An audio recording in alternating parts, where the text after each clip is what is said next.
Alrighty folks, OP12 pre-release kicks off in a couple of days, and today we're going to be going over everything that you'll need to know for your OP12 pre-release.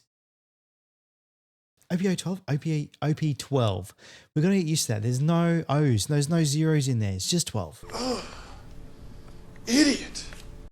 Namely, in today's video, we are going to be going over what a pre-release event is if you haven't been one to before, what you're going to need to bring to your pre-release events, and then some key cards to look for if you're going to be participating in a sealed pre-release event. If you do find this helpful, please consider subscribing to the channel. Your support means a whole lot to us here. And we've got some big plans for once we hit 10K. Every pack opening, going to have a lot of giveaways around it as well, so stay tuned for that. Now, if you've never been to a pre-release event before, they're going to work in one of two ways. The first is a constructed event, which is basically the same thing that happens every single week at locals. You bring your pre-made deck to the event, battle it out, winner of the tournament will take home the prizing for the pre-release event, which is Kobe, which we have here on screen.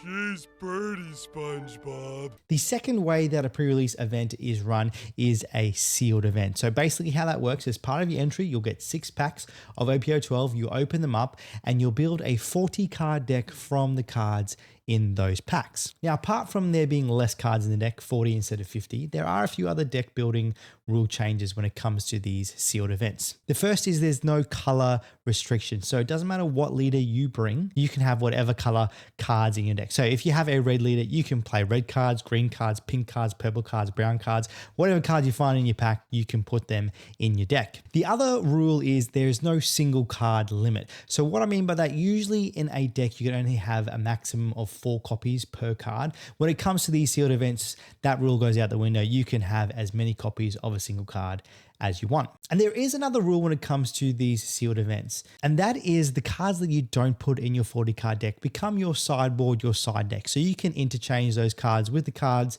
in your 40 card deck as much as you want in between games. All right, now that we know what the basics are for these pre-release events, you're going to have to bring your own leader to the event. And these two leaders right here, the Sanji and the Bonnie, are the two best leaders when it comes to these sealed events. So the Sanji is from PRB 01. The effect is activate main once per turn. You can give one of your characters with a cost of 8 or less, and that doesn't have an on-play effect rush for the turn. Now, Sanji makes really good use of the vanillas that we have access to when it comes to sealed events, and there's a bunch of other cards that you can utilize this rush ability, which is really nice, really aggressive. Bonnie's kind of the opposite end of the scale, more of a defensive deck. So Bonnie from OP07, the effect is when your opponent attacks once per turn, you can rest it on to rest one of your opponent's characters or leaders. So you're always reducing how many attacks your opponent has by 1 every single turn. So both of these are great options.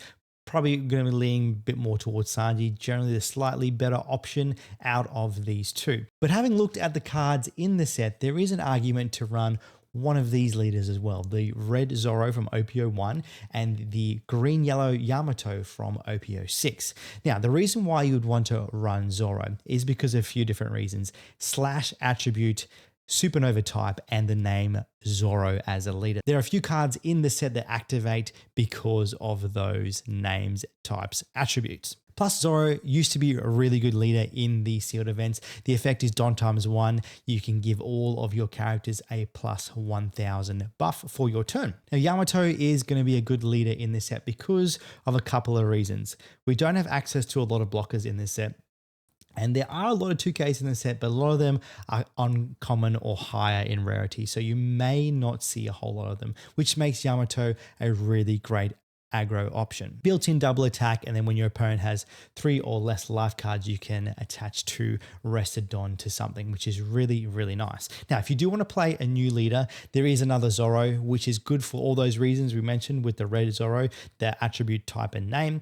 The effect for this Zoro here is Don times 3, activate main once per turn. If this leader battled your opponent's character, you can set it as active, and then it cannot attack characters with a cost of 7 or less during this turn. So a great way to kind of get 2 swings into some characters, a small one and then a big one, or a way to attack ball, but then also provide some pressure onto your opponent's leader and life. Now, there are a few events I know that only let you run Rainbow Luffy. There are some events that don't let you run Rainbow Luffy, and there's some events that don't care what leader you bring. We'll talk about some cards that specifically get better with Luffy towards the end of the video, but don't skip ahead to that. There's a lot of the cards that we'll talk about before that will still be good in Rainbow Luffy. All right, let's talk about the 2K counters here to begin with. These are all the 2K counters that we have. There are 21 in total. We've got the rarity breakdown in the corner here. As you can see, most of them are uncommon. Some of them are common, some of them are rare, but most of them are uncommon, which means there may be a chance that you don't pull a whole lot out of the 6 packs that you have. Now, we'll talk about some of these cards specifically later on in the video. Their effects fall into some categories quite nicely, but we'll have a look at in particular one card first here, which is Hina. So Hina's 3 cost, 3,000 body. The effect is activate main. You may rest this character and trash 1 card from your hand. Up to 1 of your opponent's characters with the original cost or 4 or less cannot activate blocker. Now, about half the blockers that we have in this set are 4 or less in their cost,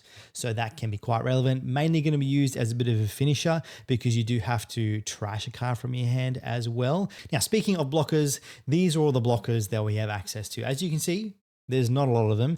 There's there's 12 in total here.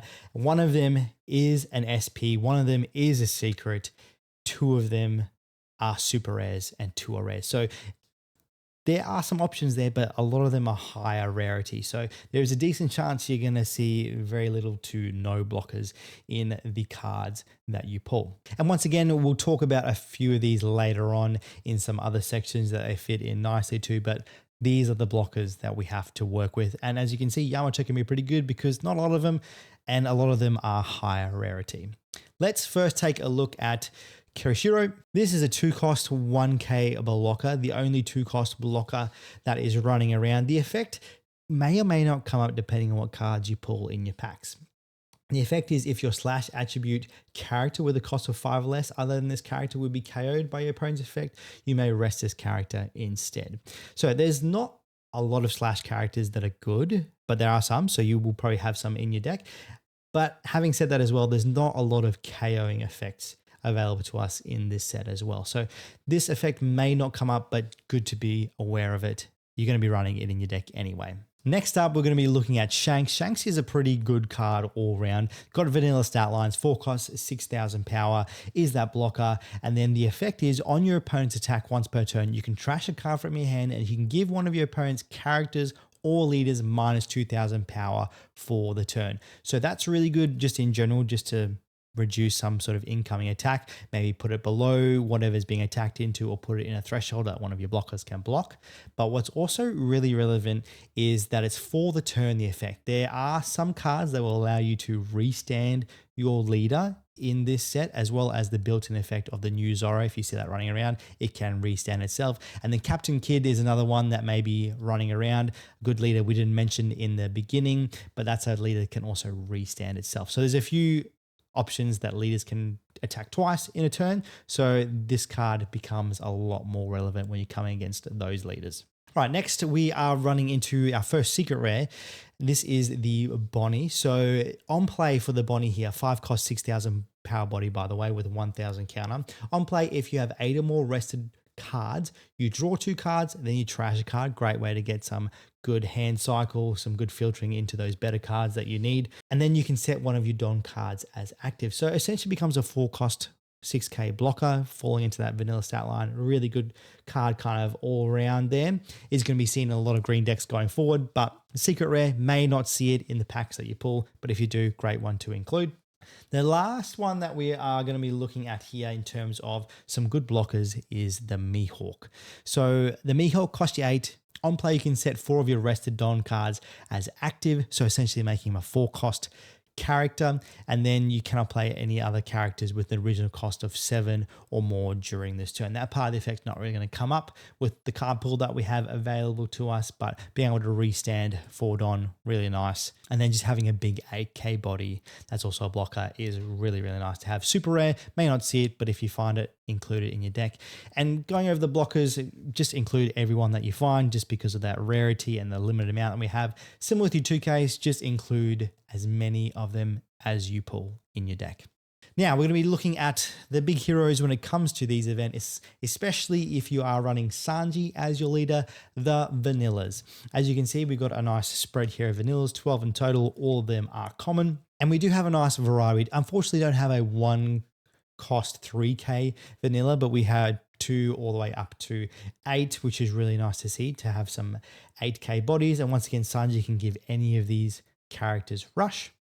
And looking at the spread here, it doesn't really matter if you're going first or second. Maybe you probably want to prioritize going first in this set, especially if you're playing Sanji, because then you can get 2 5K swings on your second turn. Now, there are some cards that also have that vanilla stat line. We've mentioned some of this previously with some characters already, Shanks being one of them that we have spoken about. But all of these have that nice stat line, same as the vanillas, but they trade their counter for some sort of effect. The Shanks we've spoken about, the Zoro is an SP, which is basically a Straw Hat Searcher on play. We've seen that played in a lot of purple Straw Hat decks. And some of the other ones here we will talk about later on in the video, but we will focus on one right now, which is the Sanji. So 3 cost 5K body. This character gains plus 1000 power for every 5 events in your trash. This part of the effect probably not going to come up. May, depending on if you pull some really good events. We'll talk about those in a moment. But the other part of the effect is a bit of built-in protection. So if this character would be removed from the field by your opponent's effect, you may return 1 Don card to your Don deck instead. So removed, that means anything KO'd by effect, bounced to hand by effect, bottom decked by effect, put in life by effect. So there's a few cards that do all those things in this set, and they pretty much all of them will hit Sanji, so a great way to just protect yourself there. Now, speaking of these vanilla stat line characters and these vanilla characters, especially if you're playing Sanji, you want to max out these characters there. You probably want to do the same if you're playing any other leader, but if you're playing something that's not Sanji, maybe prioritize some of these other cards that we have coming up if you pull a whole bunch of these vanilla and vanilla stat line characters. Now, we're going to talk about the events that are good to be running in your deck. In particular, we'll talk about the counter events here. Now, there's a bit of a mixed rarity here. Just over half of them are common, the rest are rare. So probably see a decent amount of these, but we'll go over each of them here. First of all, we're going to be looking at To Never Doubt That Is Power. So a 0 cost event, not going to do what you think it is with our previous experience with 0 cost events. So the counterpart of this is you can give one character plus 2000 power. And then if you're playing Rainbow Luffy, you can buff the leader as well with it. But the activate main effect is only going to become active if you're playing Rainbow Luffy as your leader. Basically turns it into a Diable Jambe, not allowing your opponent to activate blockers during this turn. You do have to pay a total of 2 Don to activate that effect. Next up, we have Conqueror's Haki, or what the official English translation is going to be the color of the Supreme King Haki. But disappointed they didn't stick with Conqueror's Haki for this on the English side. But the effect here is the counter. You can give something plus 2000 power, so similar to what we've spoken about with the last one. But then there's additional effect there. Then if you rest 1 Don card, you can give all of your opponent's characters and leader minus 1000 power during the turn, which is really nice. So blanket 1000 minus to everything on your opponent's side. You do have to pay a Don, so it essentially becomes a 1 cost event. But if you've got no Don up, at least this becomes basically a 2K counter in your hand. Next up, we have Arm Haki. Once again, another one that's changed the name. Color of Arms Haki is going to be the English translation for this one. Similar to the previous two, it costs you nothing to buff something by 2000 power. Not your leader though, only your characters, unless it's Rainbow Luffy. And the activate main effect is only going to activate if you have Rainbow Luffy as your leader, and you can give your leader or character 1000 power during the turn. Next up, we have one of the longest named cards in this set, Demon Aura 9 Sword Style Azura Blades Drawn Dead Man's Game. We'll just call it Dead Man's Game for short. That is way too long to read. The effect here is you can buff your leader, only your leader, by 3000 power. So just keep that in mind. The activate main, pretty decent. Rest 3 Don, so paying a total of 4 to rest 2 characters or Don on your opponent's side of the field. So basically a Hody Jones in the event form, only costing you 4 Don to get that effect. Really nice. Otherwise, a 1 cost 3k buff to your leader. Next up, we have another green event, Two Sword style. This one here, similar to the previous one, the Dead Man's Game, buff only your leader by 3,000 power for 1 cost. The activate main is you can rest 2 Don cards, so paying 3 Don in total. You can KO 2 rested characters with an original cost of 4 or less. Pretty good card all around. So if you see it, definitely going to be running this one here. And then we have the Ice Block Pheasant Peck. So this one is a 1 cost to buff something by 4,000 power, character or leader. You do have to trash a card in your hand. So 2 cards to get a 4k buff. Fairly decent. The trigger, you trash a card, draw a card, all around pretty good. The last of the events here that will focus on this counter sort of stuff here is Slam Gibson. Similar to the 2 green events that we looked at, will only buff your leader by 3,000 power by paying 1. And the activate main will only activate if you're not playing Sanji, if you're playing any of those other leaders we recommended, you're going to be able to trigger the other part of this effect, the activate main, which is your rest 5, so paying 6 in total. And then you can put one character, so usually you're going to be focusing on your opponents there, but sometimes yourself in the life at the top or bottom face up. All right, we're going to be looking at the power and cost manipulation stuff available to us. And no, this is not going to be one of many slides. This is literally the only 3 cards in this set that will manipulate power and cost. So one of them is an SP, so you're probably not going to see it in the Yasop. The effect there, on play, you buff your leader by 1,000 power until the end of your opponent's turn, which is really nice. But the minusing your opponent's side is when attacking Don ×1, something gets minus by 1,000 power. The Shanks only minuses power on your opponent's turn, so it doesn't really help with your Kang effect or being able to swing into stuff. Only the Yasop is going to be able to do that. And then we have the Bello Betty. This is the only cost reduction that is available to us in this set. It is a when attacking, so it's a slower version of it. So it's not an on play. Keep that in mind. It is one of your 2k counters, so it's going to be in your deck probably. You trash 2 cards from the top of your deck and you give something -2 cost during the turn. So keep that in mind, because next we're going to be looking over the things that can KO and bounce and all that sort of stuff coming up. Just keep that in mind. Basically, you're going to be working with the current power. There's not a lot you can kind of do to manipulate that unless you see a Yasop. If you do, your luck's pretty good. And then cost stuff, there is some leeway with this cost sort of stuff going on here, but we'll talk about these cards just in a moment here. So we've got the removal one specifically first of all. So we've spoken about the 2 sword style.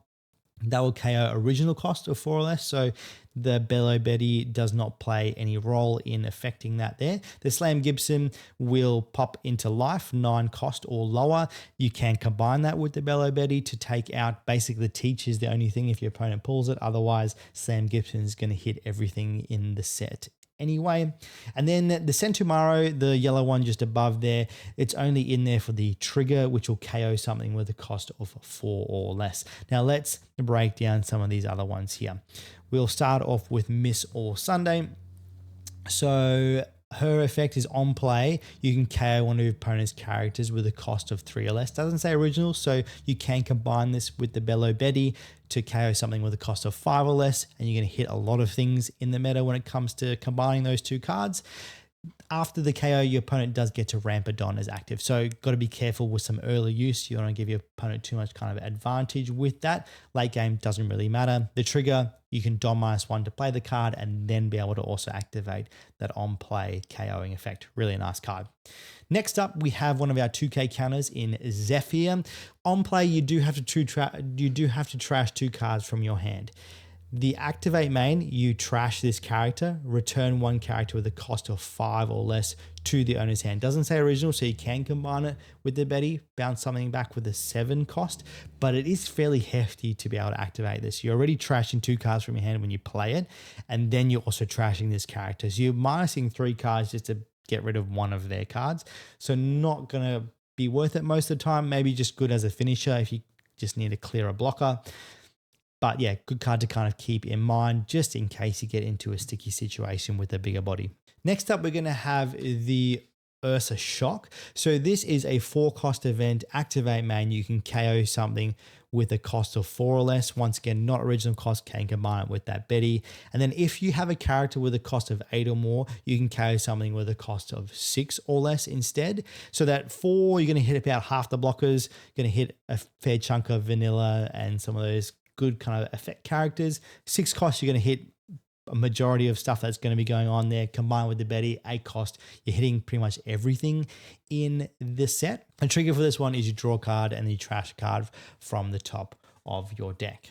Now let's talk about some cards that help us with board control. And when I mean board control, I mean resting your opponent's characters or stopping your characters from becoming active or stopping them from attacking, that sort of stuff. Now, we have already spoken about the Dead Man's Game, resting 2 things for a cost of 4, but we'll break down the rest of these guys here for you as well.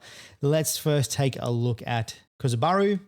This one is one of your 2K counters, so probably going to have it in your deck there anyway. The on play, you can rest one of your opponent's characters with a cost of 2 or less. There is one blocker that's running around we looked at before that you can rest. There is a vanilla you can rest, otherwise you're not really going to be hitting anything through there. It doesn't say original cost with the resting there, so you can combine it with the Betty to get some more value out of that, which is nice. The other part of the effect is you can KO something with a cost of 1 or less, is original cost, so that part of the effect's not going to be relevant. There's nothing going to be running around with 1 cost on board originally. Next up, we have Quina. This is a 4-cost 1K character. Activate main, you rest this character, rest one of your opponent's characters with an original cost of 4 or less, so can't be combined with the Betty. And then the other part of the effect will become relevant if your leader Zoro or Rainbow Luffy, you can attach 3 rested Don to your leader. So essentially making this kind of like a 1 cost to play out, and then you can kind of get a repeat use if it survives. All right, next up we have Gaikumaru. I think that's how you say it. Probably butchering all these names here. The effect is here. If this character is active, it cannot be KO'd by opponent's effect. Really nice bit of protection. As we mentioned, not a lot of KOing stuff going around here, but can be protected if it is sitting upright. The effect is when attacking, if you have 3 or more attached Don cards, so it doesn't have to be to this character, can be anywhere on the board as long as there's 3 Don attached in total, you can rest one of your opponent's characters with the original cost of 6 less. Hitting a lot of things there, really nice. If you play this in Sanji, you can get this effect as soon as you play it. Could give him rush, rest something, really, really nice. Next up, we have one of our blockers in Helmeppo. On block, you can rest one of your opponent's characters with the cost of 5 or less. So basically, you're going to get 2 blocks out of this guy right here, which is really nice for a blocker. Insane card to have. So hopefully you pull it. Is a common, so most likely going to see one of these.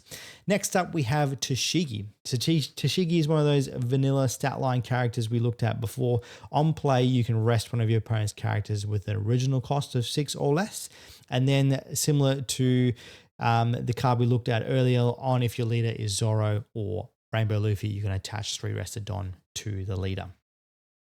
Now we're going to have a look at Inarashi, 6 cost 7k body, activate main. You may rest this character up to one of your opponent's characters. Rested characters with the cost of 5 or less will not become active on your opponent's next refresh phase. And it doesn't say original, can be combined with that Bello Betty as well, so keep that in mind. Next up, we have Kuzan, another one of those vanilla stat line characters we looked at before. The effect here, the first part of the effect, if you have 5 or more cards in your hand, this character gains 1 cost, so it becomes a 7 cost. Can be relevant for some KOing effects and resting effects, things like that. On play, you may trash 1 card from your hand up to one of your opponent's characters. Cannot attack until the end of your opponent's next turn. There is no cost stipulation, active or rested. Just going to be stunning something, which is actually pretty decent. So it makes that cost of trashing a card really effective. Now, let's talk about some cards that give you some rush. So if you're playing Sanji, pretty much everything else is going to get rushed. So these are probably going to be more relevant if you're not playing Sanji as your leader, if you're going with the Bonnie or Rainbow Luffy or one of the Zoros, if you want to do that. First of all, we have Jinbei, the 3 cost 4k body. On play, you do have to reveal 2 event cards in your hand to give him rush, but then it also gains 1,000 power. So it becomes that vanilla stat line, 3 cost 5,000 body, which is really nice. So you get some good rush there. Doflamingo, 8 cost 8,000 body with rush only if you have 2 or less life. And then the other part of the effect's actually pretty decent. Opponent's turn on KO, you can recover a life, which is fantastic. Pretty good card all around. And then we have Ace, which is another one of the SPs that we have available to us. It's rush stipulation, same as a Doflamingo. You have to have 2 or less life to get that rush happening. Is also a vanilla stat line character. Now let's talk about some cards that don't really fit into any kind of category but have some decent effects here. And there is a nice kind of spread in terms of rarity for these, so you're probably going to see at least 1 or 2 or a couple of these in the packs that you pull. Let's first of all look at Bonnie. So Bonnie is not going to be relevant. Don't play it in Sanji. If you're playing your Supernova or Rainbow Luffy, good card to have. The activate main, you can rest this character and buff your leader by 1000 power. The trigger is you can play it out. Pretty good card. The Luffy here is another decent one. So if you have 2 or more attached on cards on the field, so not to itself, anywhere on the field, can be to itself, but it'll gain 2000 power, which will make it a vanilla stat line character. 4 costs 6000 power. The on play, you reveal 2 event cards, and then you can play 1 red character with 3000 power or less from your hand, and then give 1 rested on card to your leader or characters. Now, the on play effect may or may not come up in the deck that you have, but can be a nice vanilla stat line character just to have in there. Next up, we have a Borsalino. Basically just going to have some protection unless you're running Rainbow Luffy. It will become a blocker then. So the once per turn, if this character would be removed by opponent's effect, you may trash 1 card from your hand instead. So good way to just protect from effects there. Next, we have a Lindbergh. On play, you draw 1, trash 1. Good way to just kind of get some hand cycle going on, get rid of some dead cards in your hand.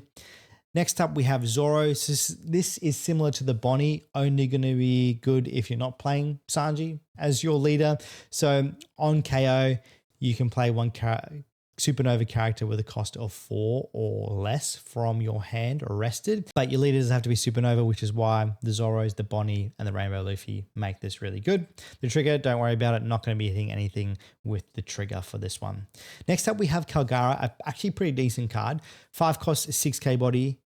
Your turn, when a card is removed from your or your opponent's life card, you draw a card, and then you cannot draw cards using effects during this turn. Most of the time, you don't have to worry about it. There are some draw power cards we've spoken about before, but being able to draw when a life's taken, pretty good card all around. And do note, it is not a once per turn as well. It's just whenever a life is removed from your side or your opponent's side, but only on your turn. Next up, we have Kuma, the other secret rare in the set. So Kuma, on play, you trash 1 card from your hand and recover a life. And then this character gains +2 cost until the end of your turn. And the other part of the effect is opponent's turn on KO also get to recover life. So 2 recovers from 1 card, pretty good all around. Now we have a look at Robin, which is a 6 cost 7k body. Will become a blocker if your leader is Rainbow Luffy. On play, trash 1 card from your hand. If your opponent has 5 or more cards in their hand, your opponent trashes 2 cards. Really good to manage your opponent's resources that way. Now we'll look at 1 single event here, which will be Luffy is the man who will be king of the pirates. So this is only good if you're playing Sanji or Rainbow Luffy. Look at the top 3 cards of your deck. Add 1 to your hand. The rest go to the bottom of the deck. And that's basically all the cards that are going to be good when it comes to things that are not Rainbow Luffy. But now we're going to talk about some cards that get better with Rainbow Luffy. First of all, let's talk about the 2K. So the only 2K that gets better if your leader is Rainbow Luffy is this baby 5. You get to draw 2 cards off the trigger. Pretty nice. Next up, the blockers. We mentioned the Borsalino and the Robin. They actually become blockers, so you get access to 2 more, which is good. And you get access to a 3rd one in Hack. So the on KO effect you also gain, aside from a blocker, is you can KO one of your opponent's characters with the original cost of 4 or less. So kind of getting 2 things going on block, and you can KO something similar to the Helmet Bow. 2 cards affected out of 1 card. Really, really nice. So Hack pretty good. Next, we're going to be looking at some of those counter events. These are all ones we kind of mentioned already, so we'll kind of quickly breeze over them. The Conqueror's Haki allows you to also not only buff a character, but your leader as well, minusing everything on your opponent's side by 1000 power. The Should Never Doubt, the Diablo Jumbo we spoke about, and the Slam Gibson putting into life 9 cost or less character. Now, these are some other ones that we'll look at here as well, which become better with Luffy. We've mentioned the Bonnie being able to buff leader by 1000. We've mentioned the Quina, which can rest something, but then also attached on if you're playing Rainbow Luffy. We've mentioned the yellow Zoro, which can play another supernova out on KO. We've mentioned the Dashigi, which can also attach Don similar to the Queener, but let's talk about these other cards that we have here. So first of all, Green Zoro. So the effects here, this card can not be played from your hand by an effect. So keep that in mind with the yellow Zoro. You cannot play this Zoro out. The other part of the effect is there if your leader has slash attribute, which will work with your Rainbow Luffy as well as your Zoro as a leader. This character cannot be carried by slash characters and gains 1000 power. So the not being KO'd in battle by slash characters may or may not come up depending on what your opponent has on board. But that one plus 1000 power will always kind of come up. So turn Zoro into that vanilla stat line character, which is really good to have. Next up, we have Karasu. So this one, when attacking, if your opponent has 5 or more cards in their hand, your opponent trashes 1 card. So similar to the Robin, instead of trashing 2, only trashing 1 though. But this is when attacking, not an on play. So you can get this off multiple times. Really good card to have. Next up, we have Crocodile, one of those vanilla stat line characters we kind of briefly looked at earlier on.